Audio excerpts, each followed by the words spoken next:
안녕하세요. 유무유 목사입니다. 혹시 이 찬양 광야를 지날 때 아시는지 모르겠습니다.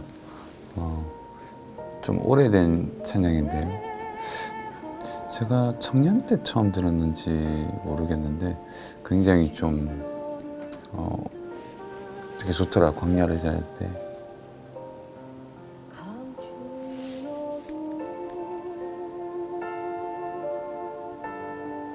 드러내 주시리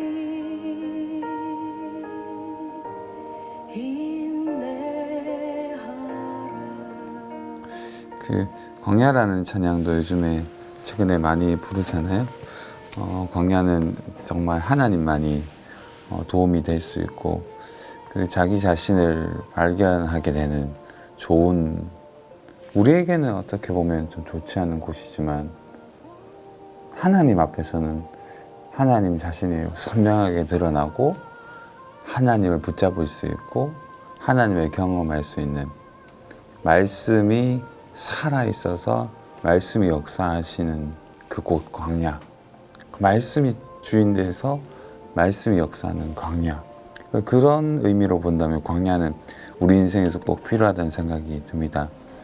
오늘 새벽 한 5시 반에 이제 교회 와서 새벽 묵상을 하고 새벽에는 항상 시편을 묵상하는데요.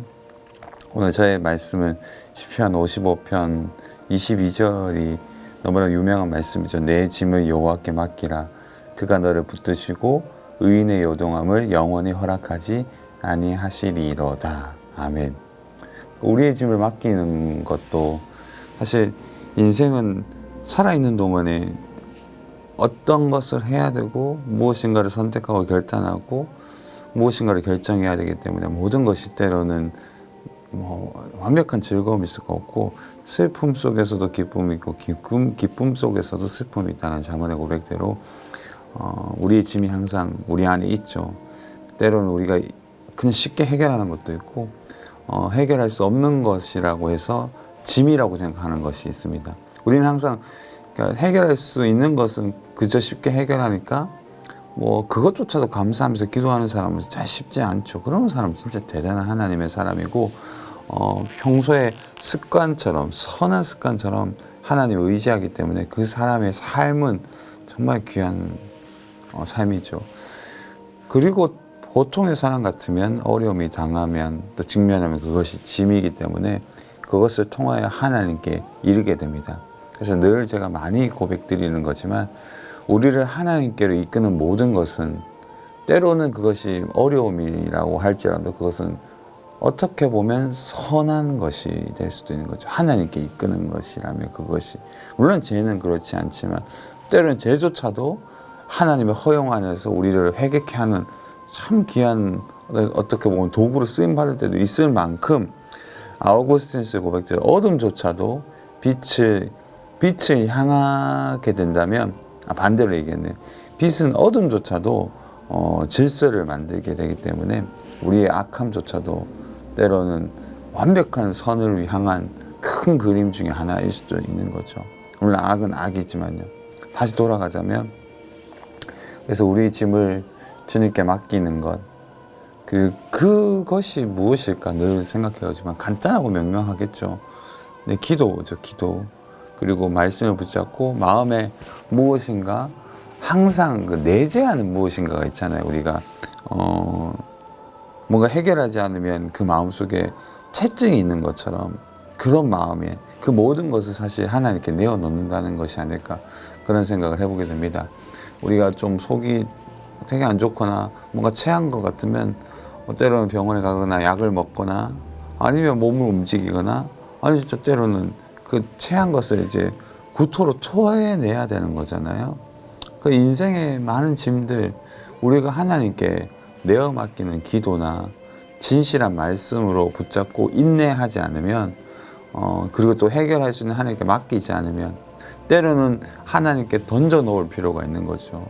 하나님께 맡긴다는 것이 하나님께 던져 놓는다는 의미가 있는 것처럼, 그리고 우리는 그 근심에 매이지 않는 것이 하나님께 내어 맡기는 거겠죠. 근데 그것이 결국 우리로 봐서는 기도인 거죠. 기도해야 내어 맡기고 던져놓고 그리고 해결을 할 수 있는 하나님을 의탁하고 우리는 우리의 인생에서의 지금의 삶을 충실히 사는 것, 그것이 바로 어떻게 보면 하나님 앞에 기도하고 기도하는 행위로서 우리가 삶을 살아가는 것이 아닐까, 그런 생각이 듭니다. 여러분, 우리는 하나님께서 하나님과 교제하기 위해서 우리를 부르셨습니다. 일꾼으로 부르셨지만 일꾼 이전에 우리가 하나님과 교제하며 자녀로 부르셨기 때문에 우리가 관계하지 않으면 모든 선한 일들도, 모든 아름다운 일들도 하나님의 뜻대로 행할 수가 없어요. 그래서 일꾼보다 먼저 앞서는 것은 하나님의 자녀가 되는 것입니다. 그래서 종으로 부르셨다, 선한 종으로 부르셨지만 종 이전에 우리는 하나님 앞에서 선택받는 주님의 백성이 되어야 된다는 거죠. 그러고 나서 우리는 정말 섬기는 자로서 하나님께 온전히 의탁하고 하나님을 향하여 살아가는 사람이 될 수 있을 줄 믿습니다. 칼빈이 그리스도의 삶이라는 귀한 부분에서 최근에 책이 소책자로 작게 나왔죠. 이후에 기회가 된다면 꼭 이 책을 가지고 기독교 강요 그리스도의 삶 부분을 한번 꼭 강의하고 싶은데요. 이 책입니다. 그리스도인을 살다. 보이시나요? 예. 포커싱이 됐네요. 예. 요 책인데요. 잘 안 잡히네요. 요 책인데 어쨌든 여기가 이 책이 기독교 강요 그리스도인의 삶에 그리스도인이 누구냐에 대한 칼빈의 고백, 기독교 강요 마지막 부분을 다시 번역하는 건데요. 거기에서 귀한 고백이 있습니다. 제가 지금부터 PPT를 띄워드릴 건데요. 우리는 끊임없이 질병에 시달린다. 전염병도 찾아온다. 참혹한 질병이 우리를 잔인하게 괴롭힌다. 서리와 우박이 땅을 마르게 하여 큰 수확의 꿈을 물거품으로 만든다. 죽음이 아내와 부모, 지식, 가까운 친척들을 앗아간다. 집이 불타버린다. 이런 일이 벌어지면 대개는 자신의 삶을 저주하고 자신이 태어난 것 자체까지 경멸하며 하늘과 그 빛을 손가락질하고 못된 말을 쏟아내고 하나님을 부당하고 잔인하다 비난할 수 있다. 하지만 이런 상황에서도 신자는 아버지 하나님의 자비와 은혜를 생각해야 한다.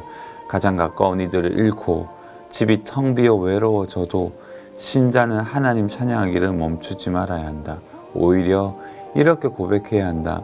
하나님의 은혜가 여전히 우리 집에 가득하니 조금도 쓸쓸하지 않습니다. 가뭄이나 질병, 서리, 우박의 농작물을 쓸어버리는 바람에 흉년이 닫혀도 신자는 이 진리를 끝까지 믿어야 한다. 그러면 땅이 아무리 메말랐어도 하나님이 필요한 것을 공급해 주실 것이다. 아멘. 정말 한 구절 한 구절이 귀하고 눈부시죠. 저는 이 구절을 늘 참 한 번씩 다시 한번 볼 때마다 맞아요. 모든 것이 찾아오고 고통이 들고 하나님을 비난하고 싶을 때, 바로 그 광야, 그 어려운 짐을 만났을 때 우리가 하나님의 은혜가 여전히 우리 집에 가득하니 조금도 쓸쓸하지 않다고 고백할 수 있다면 그가 그리스도인인 겁니다. 우리가 그리스도인이라는 단어는 단순히 교회에 나오고 예배드리고 헌금을 하고 뭔가 내 직분이 있고 목사, 권사 또는 장로님 여러 가지 직분이 있다고 그리스도인이 아니라 그 어떤 고난과 고통 속에서도 광야를 만났었어도 우리는 절대 하나님을 의지하고 은혜로운 고백을 할 수 있어야 된다는 거죠. 거기에서 저도 확 마음이 와닿더라고요. 저도 이제 40일 저녁 금식기도 3일째 했습니다. 그리고 이제 글을 쓰면서 하나님의 의지하고 의탁하고 하나님 이끄시는 대로 하나님의 선하신 대로 글을 쓰고 응답을 위해서 기도하고 있거든요. 그러니까 하나님은 여러분들이 지금도 기다리고 계시고, 제가 오늘 마지막으로 이 말씀을 오늘 시편 말씀 묵상하고 나누지만 여러분 잠언 14장 8절에 보면 제가 최근에 계속 읽으면서 묵상하는 글인데, 슬기로운 자의 지혜는 자기의 길을 아는 것이라도 미련한 자의 어리석음은 속이는 것이니라. 여러분 물론 제가 이 본문을 정확하게 찾아봐야 알 수 있겠지만 그냥 본문대로 묵상할 때는 정말 마음에 와닿는 게 뭐냐면, 왜 기도해야 되고 말씀을 읽어야 되고 하나님을 의지해야 되느냐 하면, 슬기로운 자의 지혜는요 자기의 길을 아는 겁니다. 근데 잠언에서 슬기로운 자는 하나님을 의지하는 자고 하나님을 의탁하여 내가 지혜 없다는 것을 깨닫고 늘 하나님의 지혜에 의탁하는 사람이거든요. 그러면 슬기로운 자의 지혜는 뭘까요? 자기의 길을 아는 거래요. 어떻게 우리의 길을 알까요? 알지. 우리는 우리가 해야 될 일이 있고 우리가 잘해야 될 일이 있고 책임져야 될 삶이 있고 가정이 있죠. 그런데 슬기로운 자의 지혜는 그 길을 갈 수 있는 힘과 능력이 하나님께 있다는 것이고 때로는 아는 길이라도 우리는 잘하지 못할 때가 있잖아요. 그래서 진짜 지혜로운 자는 자기가 무엇을 해야 되고 무엇을 하지 않아야 되고 또 무엇을 더 고민해야 되고 또 무엇을 더 열렬히 해야 되고 끊어내야 될지에 대한 자기를 아는 참된 지식을 가지고 있는 겁니다. 그것이 누구로부터요? 나로부터가 아니라 하나님의 말씀으로부터요. 담임 목사님 금요기도에 말씀하신 것처럼 나의 주관을 내어버리는 행복을 내어버리고 하나님께 이끌어가고 이끌리는 삶을 살면 하나님이 지혜롭게 행복하게 하시죠. 반대 미련한 자의 어리석음은 속이는 것이래요. 누구한테 제일 속을까 인간이? 자기한테 제일 속습니다. 자기 욕망에게 속고 자기 즐거움에 속고 자기 기쁨에 속아요. 우리는 내가 기뻐하고 좋아하고 원하는 것을 다 이루는 것이 하나님의 뜻이라고 생각하는 경향이 심해요. 근데 하나님이 원하시는 것과 내가 원하는 것이 딱 맞아 떨어질 때보다 아닐 때가 더 많아요. 그렇기 때문에 미련한 자는 자기에게 속아요. 늘 자기에게 속기 때문에 인생이 어리석게 되는 거죠. 주 안에서 복된 귀한 여러분, 여러분들에게 속임받아서 어리석은 자로 살지 않기를 바랍니다. 진짜 지혜로운 자는요, 내가 어리석음을 아는 것이에요. 그래서 군자는 자기 자신을 아는 자가 군자라고 하잖아요. 유교에서도. 그러니까 우리 스스로를 알고 자기를 부정하는 삶, 그리고 십자가를 지는 삶, 칼빈의 고백대로 내세를 소망하는 삶, 바로 그 삶이 그리스도의 삶임을 믿습니다. 오늘 이 새벽에 말씀을 들으면 정말 가슴에 와닿아요. 하나님, 내 인생 내 것이 아니고 내 삶 내 것이 아니기 때문에 정말 하나님 앞에 진심으로 의탁할 때, 기도 5분이라도 더 할 때, 말씀 붙잡을 때, 나는 이 일을 못해도, 나는 능력이 없어도 하나님은 하신다는 것을 믿습니다. 정말 어마어마한 일은 못해도요, 정말 진심으로 저는 우리 목사님을 존경하는 이유가 뭐냐면 정말 인격적이고, 두 번째는 말씀이 선명하고, 그리고 목양과 목회에 대한 즐거움으로 정말 행복하게 사역하시는 거 볼 때, 아, 나도 저런 목회를 해야 되지, 그런 생각이 들거든요.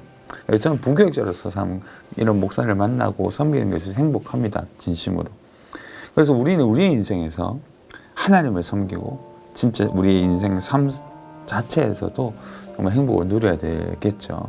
여러분, 오늘 영상이 길었습니다. 뭐 많이 보지도 않으시는 영상이지만 제 마음에는 오랜만에 또 영상을 또 찍으니까 더 오히려 이런 데 또 말씀을 더 묵상하게 되고 좋더라고요. 금식기도 40일 중에 이제 3일 했으니까 아직 36번이 남았는데요. 계속 하면서 영상을 좀 찍을까 합니다. 여러분들 늘 승리하시기를 바라고, 이후에 또 어떤 책의 고백이나 또 여러 가지 멈추어 생각하는 삶도 요즘에 영상 찍고 있거든요. 할 건 진짜 많아요. 글은 너무 많이 쓴 게 많은데 영상을 다 담기가 너무 벅차기도 하네요. 승리하시기를 바랍니다.